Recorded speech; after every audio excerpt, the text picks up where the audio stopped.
De retour en studio pour parler des voitures plaisir, des voitures pour le week-end, entre guillemets. Ouais, pour le week-end ou les voitures passionnelles, parce que bon, ça vous aura pas échappé, la France est devenue totalement autophobe. Entre les voitures downsizées, électrifiées, avec les restrictions environnementales, les restrictions de circulation, les ZFE par exemple, les restrictions de modification, fini le tuning, bon ça c'est pas plus mal. Voilà, les voitures quasiment toutes identiques, la mode des SUV. Alors, vous allez me dire comment prendre du plaisir avec son auto dans l'ère moderne. Jouer sur PlayStation. Oui, mais on parle de vrai. Vrai. Exactement. Alors, BM Motors, c'est-à-dire nous, voilà, on vous a déniché 3 modes du moment, dont 2 qui énervent les puristes. Hein. Vous allez vite comprendre pourquoi. Donc, je vais commencer par la plus onéreuse des 3 qui nous vient des US, mais aussi des constructeurs. Ça s'appelle le backdating. Ok. Alors, le backdating, le principe de sa voiture. Donc là, vous avez une Porsche en photo, c'est un exemple. Alors, c'est une Singer, c'est une 911 Type G ou une 964, hein, parce qu'ils font avec les 2 modèles là. C'est des voitures des années 90 pour en faire une Porsche de 1970. Donc c'est le principe de ce style, c'est donc de partir d'une voiture moderne pour lui donner un style plus ancien tout en gardant les performances modernes. Ah. Voilà, c'est tout l'intérêt des choses, parce que les voitures de collection étant devenues souvent inabordables, les passionnés ont l'idée de modifier des voitures de maintenant en plus anciennes. Alors, pourquoi je disais les constructeurs, on pense à la Mini que BM a remis à goût du jour, la Fiat 500, voilà, donc c'est des voitures modernes qui à la base est dans le style des anciennes. Sauf que là, on part vraiment pour refaire, comme là sur cette photo, vous voyez, les jantes sont purement comme celles de 1971, sauf que les jantes ont été refaites. Donc c'est des jantes de 20 pouces, mais qui ont le style des anciennes. Donc ça, c'est pour le premier mode. Donc, alors, qu'est-ce que ça veut dire finalement? Ça veut dire qu'on va toucher essentiellement la peinture, les livrets, un peu les effets de carrosserie. Il y a certains mettent des rampes longue portée pour donner vraiment les styles aux anciens. Et l'avantage, c'est qu'en touchant l'esthétique, ça évite des problèmes d'homologation. Ouais. Bon, exactement. Ça, on va y revenir après. C'est assez compliqué. Voilà. Alors, il faut juste donc pas se dépasser certaines limites. La seconde méthode, la plus en vogue, et ça, c'est celle qu'on a, admettons, en photo, c'est le resto mode. Alors resto mode. Alors c'est pas restaurant modulaire ou ce que vous voulez. Hein, donc ça veut dire restauration moderne. Donc là, c'est l'inverse.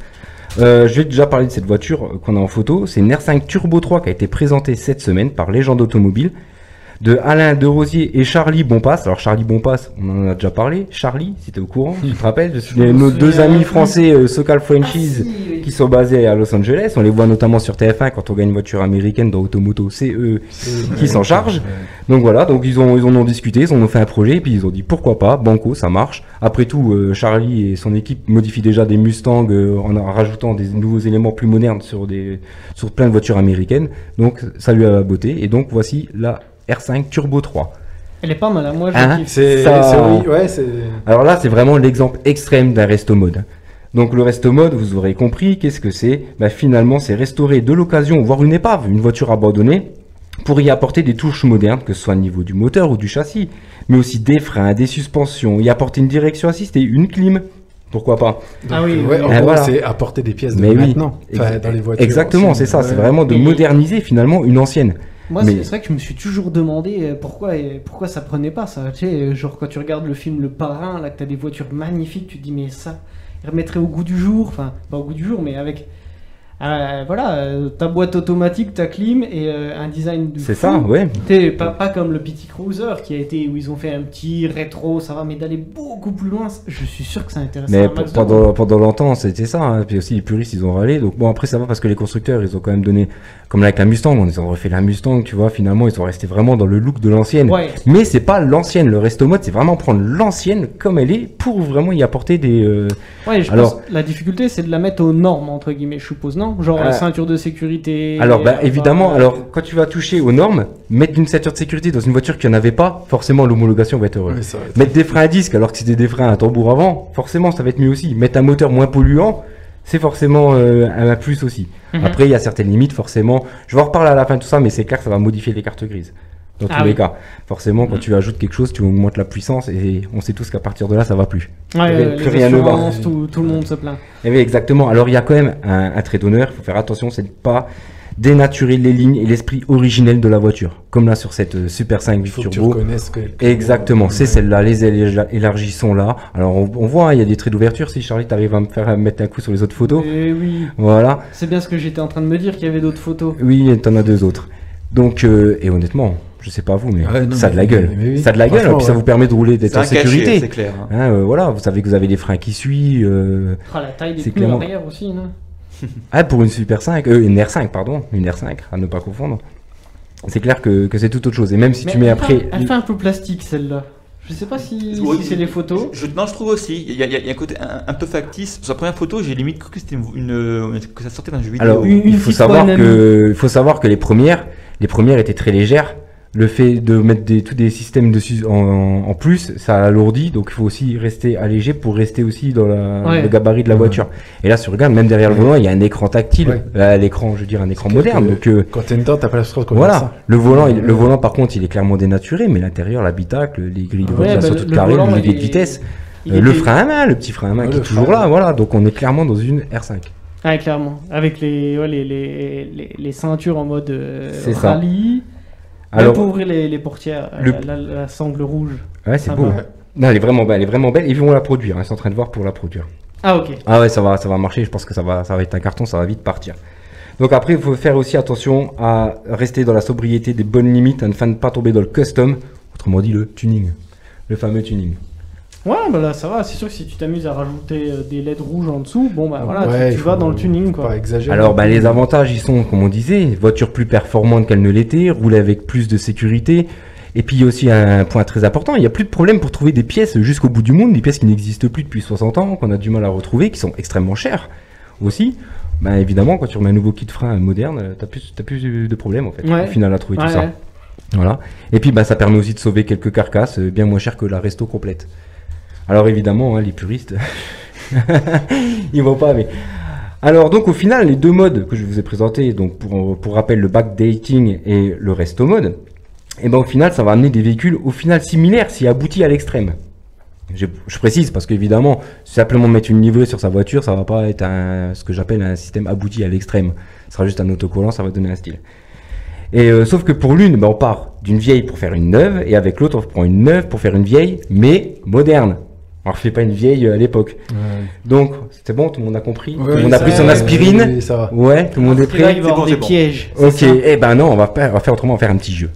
C'est un petit jeu. Alors, resto modé ou backdaté? Alors, faut que tu me mettes sur la photo mon petit Charlie, voilà. Oui. Alors, j'invite aussi à nos auditeurs et nos internautes qui nous suivent sur Facebook à y jouer. On va laisser un petit temps parce qu'on sait qu'il y a un petit laps de 5 secondes. Pour les personnes à la radio, il faut passer sur le Facebook pour voir les photos. Ouais, faites les deux. Hein, écoutez-nous à la radio d'à côté et regardez les photos sur Facebook. Voilà. Donc, on commence par un premier Shiftain. Là, je pense que maintenant tout le monde les a sur son écran. Alors, selon vous, resto modé ou backdaté? Ah, c'est pas si évident que ça. C'est pas si évident. C'est pas si évident. Moi, je dis resto modé. Ouais, resto modé. On prend une ancienne et on l'a modernisée au goût d'aujourd'hui. Et voilà ce que ça peut donner. J'ai pris un SUV, j'ai essayé de trouver un peu... C'est le SUV de Pierre Chabrier, mais en Total Gold. Total. Vous savez, Villebrequin. Ah oui. Ah oui, je vois, ouais. Il l'a en noir et doré, là il est full doré. Voilà, full doré. Qatari, parfait. Alors celle-ci, qu'est-ce que vous diriez? Backdaté. Backdaté, effectivement. Alors vous avez trouvé énormément de Porsche. Dans le backdating, c'est... le style, ça c'est évident. Le style, voilà, tellement... ils ont évolué évidemment, mais comme on le sait, une 911 ressemblera toujours à une 911 et c'est le but recherché. C'est vrai que au niveau Porsche, je pense que tu peux en trouver pas mal avec un budget raisonnable. Je pense que tu peux taper dans les moins de 20 000, 25 000 et du coup, voilà, un petit... une Porsche des années 90, 2000 que tu reviens en arrière. Maintenant, on sait que Porsche, c'est des Porschistes, c'est des fans, hein, c'est beaucoup des puristes. Ah ouais. Je pense que, voilà, s'il y a un des puristes de Porsche qui nous écoute, donnez-nous votre avis, mais à mon avis, ça doit pas plaire. Ouais, on demandera, mais moi je trouve ça sympa. Ouais, c'est bien, ça fait un style... Ça me rappelle Le Mans quand ils avaient mis les livrets. Ouais, Le Mans, oui. Alors, une petite Alpha. Alors là, une ancienne moderne ou une moderne ancienne? Moi je dis que c'est une ancienne. Moi aussi, resto modé. Je dis resto modé et non, c'est une bug datée. Alors là, tu vois, sur alors effectivement, il y a très peu d'années de différence entre les deux, mais c'est une GTV qui est prise pour ressembler à une Giulia. Donc au final, en GTA, hein, voilà. Donc, des fois ça peut être limite, hein, on sait vraiment pas. Un peu. Mais j'ai prévu encore d'autres surprises pour la prochaine. Celle-là elle est facile. Parce qu'on en a déjà parlé. Elle va arriver. Je me souviens plus, mais on dirait une électrique. L'Opel Manta, c'est une électrique, effectivement. Et du coup, c'est quoi? C'est une nouvelle avec un style ancien. C'est une bac modèle alors. Non, c'est une resto modé. Ah ouais? C'est une ancienne qu'on a modernisée, c'est-à-dire qu'on a pris la carcasse de la Manta de 1974, auquel on a, alors là pour le coup on l'a vraiment modernisée parce qu'on a même mis un moteur électrique. Donc avec des écrans à l'avant et tout ça. Moi je pensais que c'était vraiment un tout nouveau modèle en fait. Non, c'est un modèle qui a déjà existé en 1974. Alors évidemment, si maintenant elle sort comme ça d'usine, j'en prends une demain, elle vient de sortir d'usine, admettons, c'est ni une resto modé ni une backdatée parce qu'elle sort comme ça d'usine, donc ce sera une voiture normale au final. C'est toute la différence. Et donc la suivante. Alors c'est bien, c'est que nous on voit en fait en même temps que ceux qui nous suivent sur Facebook. Donc on peut voir à quel moment on commence à voir la photo. Comme là, voilà, ça y est. Une Mustang qui a appartenu à Patrick Dempsey. Qui a été revendue, aux enchères, il me semble. Patrick Dempsey qui a participé plusieurs fois aux 24 heures du Mans. C'est un grand fan en effet. C'était la petite anecdote by Charlie. Celle-là. Moi je dis ça, c'est aussi une ancienne qu'on a restaurée. Donc une resto modé. Bien vu. C'est une resto modé. Ça y est. C'est difficile parce que c'est souvent à l'intérieur qu'on voit plus facilement. Mais c'est bien joué. C'est une resto modé. Là, je pense que le design fait qu'aujourd'hui, c'est fou la transformation. Franchement, c'est bien fait. C'est joli, après ça reste soft. Après, mais c'est par rapport. Il y a des restos modés de l'extrême, un peu comme la R5 qu'on a vu. Là, on voit bien. Là, on voit bien. Faudrait voir au niveau des chiffres, combien au final ça tarife entre guillemets. Alors ça, j'en ai quelques-uns des chiffres, je te l'ai dit après. T'as mis la 6ème photo, la dernière? Je crois que c'était la dernière. Non. Il y aurait encore une. La dernière. Une toute petite. Cerise sur le gâteau. Qu'est-ce que c'est comme modèle? Est-ce que c'est une anglaise? Alors oui, c'est une anglaise. Oui, ça se sent. Elle est même passée dans Top Gear cette voiture. Top Gear BBC avec Jeremy Clarkson. Donc selon vous? Là c'est compliqué. C'est difficile. Moi je dirais c'est une resto modé quand même. Non, moi je vais pour le bac d'été. Ouais, c'est une bac d'été. Bac modé. Alors, une bac modé. Donc voilà, oui, c'est bien une back datée, c'est-à-dire qu'en fait, ils reprennent des morceaux de type E pour en refaire une ancienne, mais tout en modernisant. Donc c'est ça qui est un peu litigieux, mais non, elle est bien dans les bacs modés. Ok. Pas mal. C'était pas mal du tout. Et donc, je vous ai parlé, je vous ai dit au début de l'émission, j'avais 3. Oui, je me disais aussi. Oui, mais là, il n'y en a que 2. Alors maintenant, je vais parler du 3e. Alors ça, c'est la moins plaisante, et les puristes, alors là, ils en sont horrifiés. C'est le rétrofit. Alors le principe. On prend une ancienne voiture et on lui donne une cure d'amaigrissement. Même pas. Donc le principe est de pouvoir continuer de rouler avec son ancienne, là où on ne peut plus, comme dans les ZFE, les zones à faible émission, et où si l'on ne retrouve carrément plus les pièces. Donc c'est des anciennes, souvent gardées par valeur sentimentale, mais que les instances veulent clouer au garage. Le principe, c'est donc de virer le moteur thermique pour en mettre un électrique. Aïe, voilà, vous comprenez pourquoi ça fait grincer des dents. Les inconvénients, vous pouvez déjà pas le faire vous-même, c'est uniquement par un professionnel. Vous payez en fait une sorte de mise d'homologation. Alors ces entreprises attendent d'avoir 10 personnes, admettons une Golf, vous voulez rétrofiter une Golf. Vous allez attendre qu'il y ait 10 personnes, ils vont payer pour faire cette homologation que l'entreprise va faire, et ensuite ils pourront, c'est plus qu'un tampon pour mettre sur les autres. Voilà. Donc c'est un peu. Il faut qu'il y ait 10 fois le même modèle qui soit prêt à être. Alors ça dépend des entreprises, mais ceux que j'ai vus en général, ils attendent d'avoir au moins 10 clients pour le faire. Pour amortir les coûts aussi, parce que sinon ça aurait des sommes astronomiques. Et donc il faut quand même compter, on va dire vraiment le moins cher, c'est 15 000 €, entre 15 et 20 000 €. Donc quand on sait qu'une Zoé d'occasion fait 7 ou 8 000, donc si c'est juste pour passer à l'électrique, oubliez. Voilà, c'est vraiment si vous avez une vieille voiture de valeur qui a appartenu à votre grand-père, arrière-grand-père, peu importe. Voilà. Et donc, vous ne pouvez pas changer les caractéristiques de la voiture. C'est-à-dire que la voiture, elle a un poids. Vous ne pouvez pas changer ce poids. Donc, le problème, c'est que les batteries, c'est lourd. Plus lourd qu'un moteur thermique, si on compte l'ensemble le moteur électrique. Donc, ça va être peu de batterie, finalement. Et donc, finalement, peu de batterie dit peu d'autonomie. Donc, on parle entre 80 et 120 km d'autonomie. Donc pour y mettre 20 000 € pour faire 100 km d'autonomie, il faut vraiment, faut vraiment être plus qu'amoureux de son véhicule. C'est ça, exactement. Alors il y a des avantages aussi. Il y en a quand même une aide. Donc de ces 5 000 € si votre revenu fiscal est inférieur de 18 000 € par an. Et c'est 2 500 si vous avez plus. Mais ça vous donne aussi l'occasion de rouler dans Paris avec sa Dedoche. Oui. Hein, c'est aussi un business pour certains, hein, le Tour de Paris pour les touristes. Voilà. Une Dedoche électrique. Voilà, ou de se marier en Citroën Traction au pied de la Tour Eiffel. Donc voilà, donc c'est un débat maintenant, les puristes. Alors, en plus je peux même placer une petite citation, je suis fier de moi. Voilà. Les limites des uns s'arrêtent là où commencent celles des autres. Ah. C'est beau. Voilà. C'était le point philosophie. Voilà. Et donc il est clair que pour certaines entreprises que jamais une voiture produite en édition limitée ne sera un jour modifiée. On pense bien, on imagine des voitures à 500 exemplaires. Elles ont déjà des valeurs inestimables. Donc c'est clair que jamais une de ces trois modes ne va venir entacher. Ce sera beaucoup des Mustangs, des Porsche, des voitures qui ont été produites malgré tout en grande production. Sauf, comme je viens de dire, des petites entreprises qui veulent se faire leur coup de pub, leur coup de buzz et qui peuvent prendre une voiture et puis en faire leur show-car. Là par contre, oui. Là, les puristes vont vraiment pas aimer. Ah, je pense que ça peut vraiment être intéressant parce que voilà, aujourd'hui, c'est pas forcément, c'est tout nouveau, mais peut-être dans quelques années, ça deviendra beaucoup plus courant. Imagine si on arrive à rendre le processus facile, que ça devient vraiment facile de passer à ton modèle de voiture à l'électrique. Peut-être que ça sera envisageable à l'avenir. Alors chez nous, aux États-Unis, c'est clair que c'est le resto mode qui va cartonner. Ils ont tellement de Mustang et tout ça que donc voilà, ça va pas changer. Par contre chez nous, ça risque dans les prochaines années d'être vraiment le rétrofit. S'ils commencent à t'interdire de circuler avec des thermiques, à vendre des thermiques et tout ça va arriver. Au bout d'un moment, on peut imaginer des tarifs peut-être plutôt attractifs, surtout sur des voitures grande production, hein, comme on disait tout à l'heure, la Golf, la Clio, peu importe. Peut-être qu'il est possible. Des voitures populaires. Par exemple, la Golf, c'est pour moi une des voitures les plus populaires qui existent. Pourquoi pas se lancer sur le marché. Surtout au prix des électriques de maintenant, donc à voir, voilà, si ça vient. Mais bon, là, on sera clairement plus dans le plaisir. Moi, mon sujet d'aujourd'hui, c'était comment trouver du plaisir malgré toutes ces restrictions. Donc voilà, donc ça c'est vraiment, voilà, vous voulez modifier une 4 et l'une de 2, des choses comme ça. Le rétrofit, ça peut cartonner chez nous. Ouais. Voilà. Alors maintenant, je sais pas, je voulais faire un petit tour de table, savoir vous, qu'est-ce que vous seriez tenté de faire? Le resto mode, le black dating? Moi, plutôt le resto mode. Le rétrofit? Le resto mode, ouais. Faudrait que j'ai un budget d'abord. Justement, je vais en parler des budgets. Imaginons qu'on l'ait. Un budget illimité.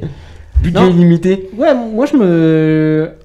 moi, de rouler dans une ancienne avec le confort d'une nouvelle, c'est vraiment quelque chose que je trouve intéressant. Ouais. Donc tu seras aussi plutôt sur le black dating alors. Tu prends une moderne et puis tu donnes un style ancien. Pourquoi pas, Oui. Alors on reconnaît bien Charlie là, c'est le plus cher.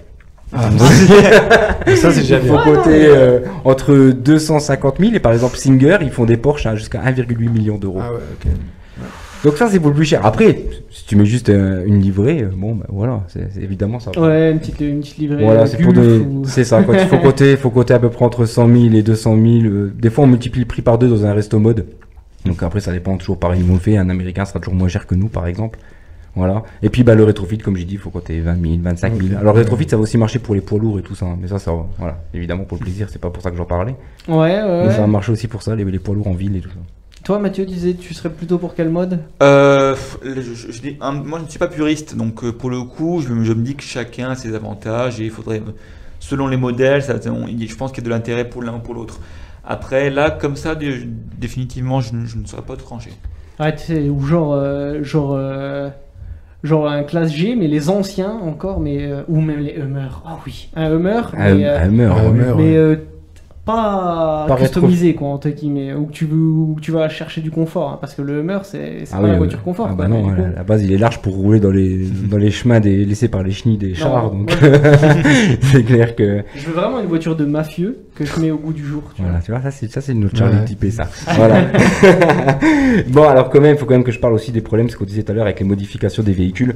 Donc à ne pas oublier les obligations en matière de modification d'un véhicule. Vous serez tenu d'informer la DRIL, Direction régionale de l'environnement, de l'aménagement et du logement. Ne me demandez pas pourquoi le logement, mais c'est comme ça. De vos modifications. C'est cette administration qui va s'assurer que votre véhicule rentre bien dans la législation. Et vous pourrez ensuite bénéficier d'une nouvelle carte grise. Quelques modifs qui nécessitent un examen. le châssis, les dimensions, les essieux, le freinage, le moteur, le poids, la puissance, les émissions polluantes, les nuances sonores et les pneus hors prescription constructeur. Rien que ça. Donc autrement dit, quoi que vous fassiez, il y a une grande chance qu'il faille repasser devant la drill. Mais alors ça c'est encore différent du passage aux mines, genre quand tu sais. Ah non, c'est le passage aux mines. Par exemple, rien que le fait de passer d'un moteur carbu et mettre un moteur plus récent à injection, c'est d'office déjà un nouveau type de mine. Oh là là là. Et puis est-ce qu'il faut repayer la carte? Alors tu peux passer par des entreprises, il y a plein d'entreprises françaises maintenant qui commencent à se lancer dedans, qui homologuent leurs véhicules, donc déjà on va dire que ça sera du clé en main. Onéreux, mais clé en main. Pas mal. Et toi, Martial, alors quelle voiture en Oh, particulier? le resto mode, hein. Moi je vois la R5 Turbo 3, là je suis fou. Hein. Tu veux une R5? Ah ouais, une R5. En plus, tu vois, une R5, c'est une R5, tu la retapes. Autant je toucherai pas certaines voitures comme des Rolls, des McLaren, des Ferrari, autant ça, aucun des trois. Voilà, tu vois, des voitures comme ça, je dis, faut pas toucher. Maintenant, des Alpha, voilà, des vieilles Alpha Sud, des trucs comme ça. Pourquoi pas? Ouais, il faut... La Manta, là, tu vois, la Manta, c'est un carton. Ou une petite 500 que tu passes en électrique, pourquoi pas. Ouais, et la Manta, ils se sont fait prier pour la produire. C'est-à-dire que les meilleurs clients de Opel ont supplié Opel de la faire. Ouais. Pour dire à quel point ça plaît. Ouais, tu parlais de la R5 de Renault. Est-ce que tu as dit, ils pensent à la produire quand tu as dit ils, tu penses? C'est Charlie et Alan. Ah, ouais, donc petite série, donc ce sera... Bah oui, petite série, forcément. Après, maintenant, est-ce qu'elle sera pour la France? Ça va être encore une autre histoire. Ils sont français, mais ils sont à Los Angeles, donc... Salut à Seb qui nous écoute depuis l'autoroute. Salut Seb. On espère que tout va bien de ton côté. Et donc, voilà. Et toi, je voulais demander à Olivier... Moi, c'était le resto mode aussi. Ouais, et t'as un véhicule en particulier en tête ou pas? Non, mais alors, essayer de trouver un bon petit ancien véhicule, le retaper et ajouter des pièces récentes. Moi, ça me tente bien ça. Ouais. Bah après, c'est normal que ça vienne sur le marché américain. Hein. Quand tu vois les customs qu'ils ont, que ce soit moto ou automobile, c'est y a plus toujours, dans la culture. Et pour beaucoup de ceux qui commencent, c'est ou un véhicule qu'ils ont déjà, un véhicule de leur père ou quelque chose. Ou des véhicules qui tombent par hasard dessus. Ils voient une voiture sous une bâche au fond d'une grange, abandonnée, une vieille Citroën SM. Il y en a qui a fait la SM2, 240 000 €, ils ont remis dedans. Mais la SM2, il faut voir le mec, il est connu partout maintenant. C'est-à-dire, il a fait une super voiture avec son fils. Ouais, et puis ça doit être niveau confort, etc. Ah bah tout est amélioré. Hein. Je pense vraiment que ça a de l'avenir en fait, avec cette histoire d'électrique où on va aller vers des modèles un peu différents. Je pense qu'il y a de plus en plus de personnes qui vont essayer de rester... des bons châssis à l'ancienne, où tu as un bon retour, tu remets un petit moteur plus puissant, plus performant, parce qu'avant, les couples, tu devais aller chercher dans les hauts régimes, là tu vas avoir des couples à bas régime. Bon, évidemment, tu vas pas mettre un 1,8 4 cylindres dans une Mustang, ça c'est clair, mais les bons passionnés, je pense qu'ils peuvent se faire plaisir. Ouais, c'est clair. Ah oui, bien sûr. Ok, bah écoute, merci bien Martial pour cette présentation. Vous la retrouverez également sur YouTube dans quelques jours, en espérant que tu aies autant de succès que sur ton reportage sur le bioéthanol qui cartonne. Je l'espère. Ah oui. Il est 20h, je vous propose de sonner les cloches.